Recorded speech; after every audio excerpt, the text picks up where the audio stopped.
शरीर पर राख जटाओं का जंजाल, सर पर कोई ताज नहीं। जिसकी रूह में महादेव बसे वह किसी चीज का मोहताज नहीं।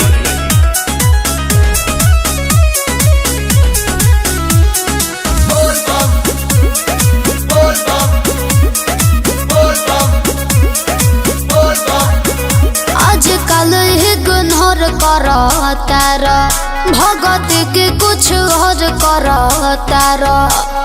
सब बुझाता हमरा हो।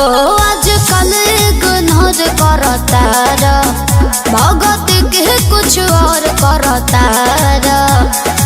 जब के पिया तारा गजाए राजा, भाव न देला मोरा बाके।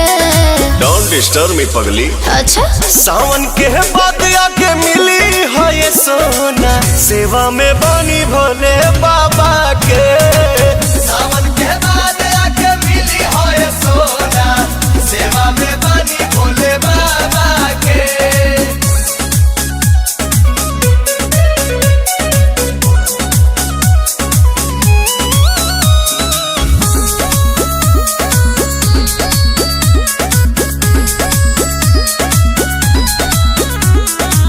ऐसे तो जहन रहत रहला हमरा बिरिये, अब घर बार ताहर भइल बा मंदिरिये।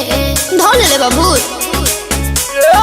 काओ हाथा से लाई बेल पाता नु हो, भस्म लगाइले माथा नु हो। भांग के भोजन करेला दोनों बेरा, भाव मिठाई न डाबा के। आई डोंट लाइक मीठा।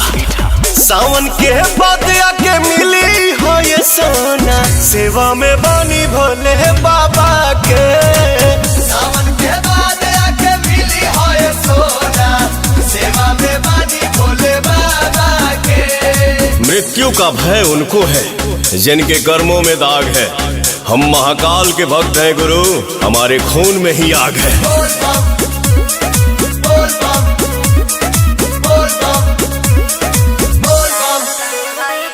सारा कमाई के कह देला राजा, आसु प्रियंसु करे में शिव चराचा। हम हई राजा तू रानी नु हो, बाबा से बढ़ के बदानी नु हो। सारा कवरियन के नाश्ता व्यवस्था चलता पवन के ढाबा पे। सावन के बाद आके मिली है ये सोना, सेवा में बानी भोले बाबा के।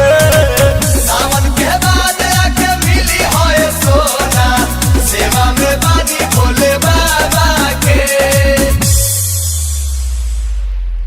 सावन के बाद आके मिली है ये सोना, सेवा में बानी भोले बाबा के।